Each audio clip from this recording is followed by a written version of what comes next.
Hello everyone, it's Fallon, also known as Alpha Female here, and today we are going to talk about how much of an illiterate dumbass I am.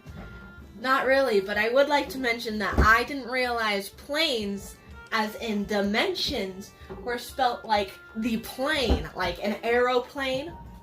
I didn't realize that, so that stupid joke I made about the 5 planes, like flying planes in the video, I'll insert a clip here. I didn't realize that that's actually how you spell it. So I'm kind of dumb.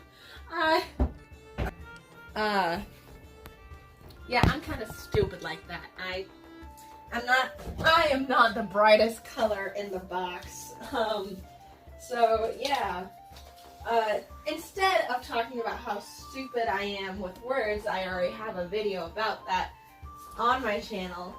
I don't suggest watching it because it's old and I sound weird, but there's that if you're interested. But we are going to be talking about the 5 planes, more specifically the history of the 5 planes, spelled correctly this time. In the last episode, video of this series, I went over I did go over Nehemia a little bit. I briefly discussed each of the planes in a very small little bits and pieces of it. I also went into depth of Merithia. Today, however, we are going to be going over Nehemia, the second plane in the 5 planes. So, first plane is Merithia, second plane is Nehemia, third plane is Evanorsia. Nope, not Evanorsia. Yeah. Is it Evanorsia or Evanora? Evanorsia, because Evanoria is the deity goddess. And then the fourth, which isn't really a plane, they don't really know how to describe it, but they round it in here because it's a dimension of this world, it's in the middle ground, and the last one is Ignaziel. So we're going to be talking about the second one, the in-between of Merithia, which is the plane of the deities, and Evanorsia, which is the plains of the mortals. So Nehemia is right there in the center of it, in the middle of the two. So we will briefly, I'm going to read the small little excerpt of the little description I gave for Nehemia. So here is that. Nehemia is the second level just beneath Merithia. This plane, while held to a high standard, is an oddity to most. There's no actual proof of this plane, other than spoken by the deities themselves. What we know of Nehemia is small, that those who have become part of this plane return to Evanorsia, becoming that close to holy warriors, keeping the balance between the 3 major planes, Merithia, Evanorsia, and Ignaziel, in balance. But there has been no real proof of these beings existing, other than spoken by the deities themselves. So that is what the people of Evanorsia understand of of Nehemia. They understand that it's a plane, and there's some people from that plane that keep the balance, whatever that balance is. They're not really sure, but they keep some sort of balance. But they don't really understand it. And they're not entirely sure if they should believe it or not. But their deity they hold close to their heart, Evanora, has brought it up multiple times. So maybe it's important, maybe it's not. They're not really sure. So this is what Nehemia, going into it now, this is what the plane of Nehemia actually is. Nehemia is a plane no mortal has ever seen before, and Evanorsia has been the only one of the deities that has, only being there once. Nehemia is the home to 7 holy warriors, who were once seen as deities, until they gave up their godlyhood and left Merithia. These holy warriors have no actual name, nor do these people actually know who these holy protectors are, or if they actually exist. The people of Evanorsia don't know what this balance they are attempting to keep is, what happens if this balance is broken, or what could cause the balance to break, in fact. These things the holy warriors, known as Luminaries, as the deities refer to them, or began to call them, and what they know about the balance, and that they will never share with the mortals or dare let the damned of Ignaziel find out. But the gods of Meritha, they'll never understand the dire consequences of letting that balance break. They're gods. How could they be more powerful than them? How could this balance be more powerful than the gods themselves? Well, the Luminaries understand that. The gods don't. The balance the Luminaries protect is a simple one. They don't let the planes become stronger than one another. They don't let one rule over the other, and frankly, the hardest one, they don't let the planes fall and end the balance. There's a reason they protect these balances and these things, something they try to explain to the deities of Meritha and try to keep from the mortals of Evanorcia and the damned of Ignazil. Viola knew what would happen if Dryston built up Ignazil and burnt Evanorcia to the ground and then would take over Meritha, but she knew that Dryston wouldn't ever have the chance to take over Meritha because of the destruction of Evanorcia.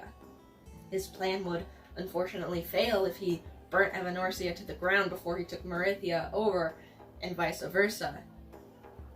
The balance relies on everything that comes into existence.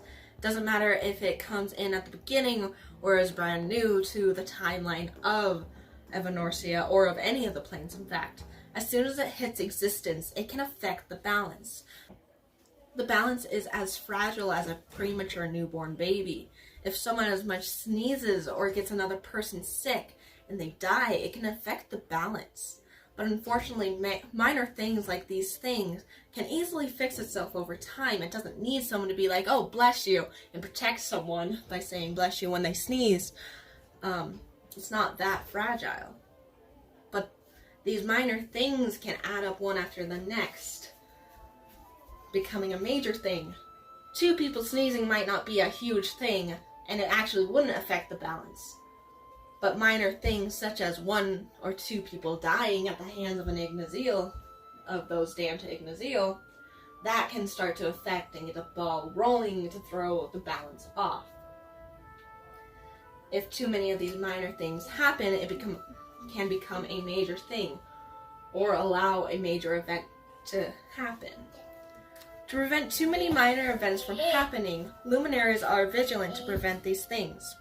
Unfortunately, minor things are nearly impossible to see coming, and so the seven of them move around Evanorcia, following war, death, negatives, darkness, and evil, and attempt to keep it in alignment.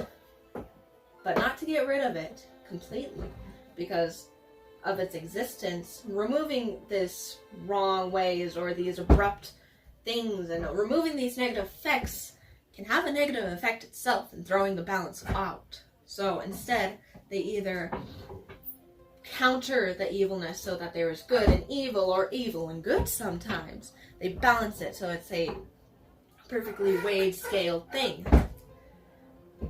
Also, through putting themselves in the middle of the off-balance, they balance it. By putting coasters under a rickety table, it can fix it for a moment until a permanent fix can be found.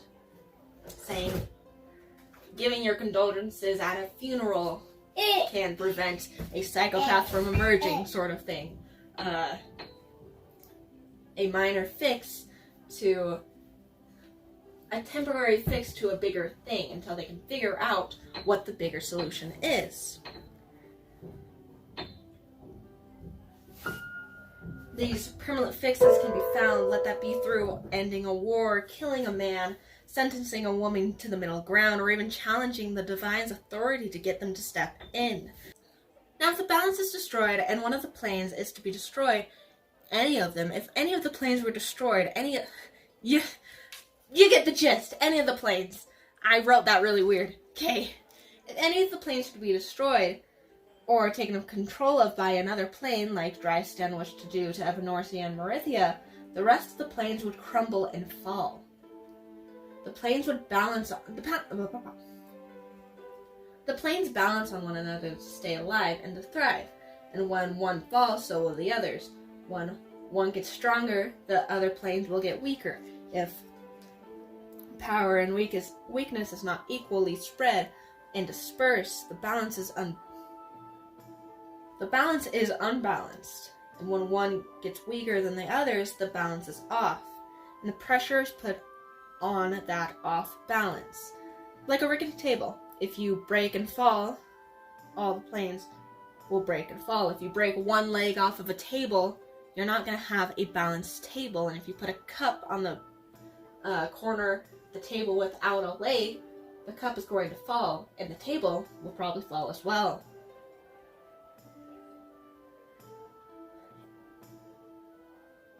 And if they all break and fall, everyone, including the deities, will die, and nothing can stop that. While the deities are immortal, there's always something that can kill an immortal. Keeping the balance is the only way to keep life going. Nehemia is a smaller plane than Meritha, and frankly less used than any of the other planes. Nehemia is a small plane with a single building. The Luminaries, when they return to Nehemia, spend their time in this guard-like barracks that they call home. The guard barracks is made of stone and is only big enough to hold the 7 of them, while Nehemia isn't used much as the other planes. To the Luminaries, it's home. The Luminaries are constantly always on Evanorcia, as it is the easiest way for them to keep the balance of all the planes from there. The only time they are able to return home is through their own death. When a luminary dies, it's always through the same wound, a last killing blow, if you will, sending them home. They will spend their time in Nehemia nursing their wounds and themselves back to complete health, which, depending on what the wounds are and how many they have taken, it can take days, months to years to completely nurse themselves back to perfect health. During this time they are at home, their memories of all their lives flood back to them, as well as the memories of previously becoming a luminary and giving up their deityhood. After they have been healed, they are reborn into Evanorcia, returning to their mission, with no memory of doing any of this. When luminaries return to Evanorcia, they are reborn as a child, growing up like a normal child and into adulthood. When they are reborn, and even after a few days before they return, their memories begin to fade while they are in Nehemia. Minor things like why they are in Nehemia, to what their name is, and more major memories like wars, fights, their previous godhood, and more things. By the time they're reborn, they have no memories of their previous lives, who they are, and why they're drawn to putting themselves in the middle of everything and attempts to fix it. Luminaries, while they have no memory of themselves till their death, are drawn to fixing the balance unsubconsciously, as their memories are still there, just blocked. Luminaries will also find themselves connected to what they deities were over. Skender will always find himself loyal to those around him. Kalispo will always find justice. Theolin will always protect those around her and form bonds and relationships with them, and so forth. Oddly enough, luminaries will always be reborn to the same name and look, always having the same major characteristics and relatively same behaviors, which changes based on the life situations and their upbringings. When they are reborn, their memories are forgotten, blocked up in their minds, but like any faded or forgotten memory, certain things can remind them of their past lives. It's not minor or everyday things that make them recall these things, or even it's major events, seeing an artifact of themselves, experiencing near-death experience like ones they've had previously, and seeing the deity, and seeing the ways deity return to Evanorcia, like seeing a Jericonda tree that Evanora has used, or seeing Sloane appear in the middle of war. Now that is all I have written down for Nehemia, but I would like to explain a little bit more.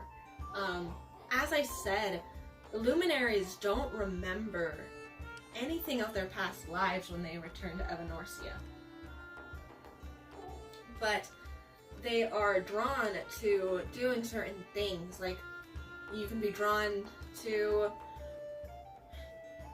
how someone is usually drawn to things they are interested in. Like some people like mystery and horror, so they go to more horror sort of things and events. Some people are more drawn to the history of things and go more towards that. Luminaries will always be drawn to things that are either putting themselves in danger to fix a balance they don't even know they're protecting, or to things like I said, Skender always being loyal to those around him, Pheolin trying to protect those she cares about around her. Even if she doesn't care for them, she will try her best to protect them. Having this be how it is, Pheolin usually finds herself as a guard or a protector of sorts. Same with Skender. Skender will be put into a position where he holds loyalty to someone, or someone is loyal to him. Usually it's him being loyal to someone, but on the rare chance someone is loyal to him, still falls under the loyalty belt of being the luminary of loyalty. So because they're no longer deities, they are able to die, and they die over and over again. But the Skender, the god of loyalty, doesn't just disappear. Loyalty just doesn't disappear from existence. It's just no longer a major divine thing. It is a luminarian thing. The luminary is holding that. Another thing I would like to mention is Skender seeing Pheolin is not going to be like, "Hey yo, I remember you, Pheolin, my long lost love. How are you doing?" Skender seeing Pheolin is not going to cause that reaction. And I didn't go into much depth about the different luminaries, because the luminaries and their backstories will be revealed through the story, but I kind of wanted to share the Skender Pheolin thing because it makes me a little happy. So yeah, things like that won't affect them, but per se, some random woman who mysteriously shows up to this town, this small little town no one's heard of even. This strange, mysterious woman who doesn't remember anything shows up, and Pheolin and Skender are left to wonder, who is this woman? Why is she here? And why does Pheolin having an argument with this woman lead to Pheolin remembering things, with surrounded by people she now knows? Why does she see Callisto? Why does she see Skender there? Why does she see a perfect depiction of Dryston? And why, arguing with this mysterious woman, does she see the mysterious woman in front of her and remember her name? Something the mysterious woman doesn't even remember herself. Why does events like this happen? To cause them to remember these things that happened lifetimes ago. I hope you guys enjoyed this little thing. I certainly enjoyed it. I really, I like talking about my stories, and this is actually like a full down, not like a story written about a story, like writing a story about Stardew Valley and my farmer. This is an actual story that I'm making from scratch with world building, history, and all this shit, and I love it. If you have any questions about Nehemia, or maybe something I mentioned in the previous video, comment them here or on the previous video, and let me know what you are wondering. I'll probably make a separate video talking about those questions after I've shown all the worlds, after all the planes. After I show all the planes, I'll make a little Q&A video of, hey, why does Pheolin not remember this shit? And then suddenly, bam, boom, she's been gut punched into remembrance. And I'll make a separate little video about that, or I'll rewatch these and be like, that doesn't make sense. I'll elaborate more on that. if you did enjoy this, maybe you can like, comment, and subscribe, and hit that bell notification so that maybe you'll be notified next time I upload about the history of 5 planes, which the next episode will be about the middle ground, and maybe touch a little bit about Ignazil, because the middle ground is kind of small to talk about. Thus far, as I understand, it might be a huge topic because the middle ground isn't actually a plane. So enjoy that little bit of information. If you did enjoy today's video, do what I just said.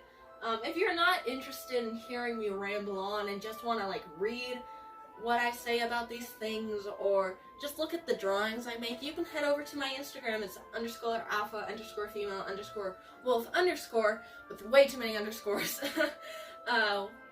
Or in the description below, there'll be a link to it. If you just want to look at the drawings and hear bits of the stories there. I do hope you enjoyed today's video, and I hope you all are having a good day. And with that, I have an adventure to go on, so if you'll excuse me, I'll see you all next time. Goodbye.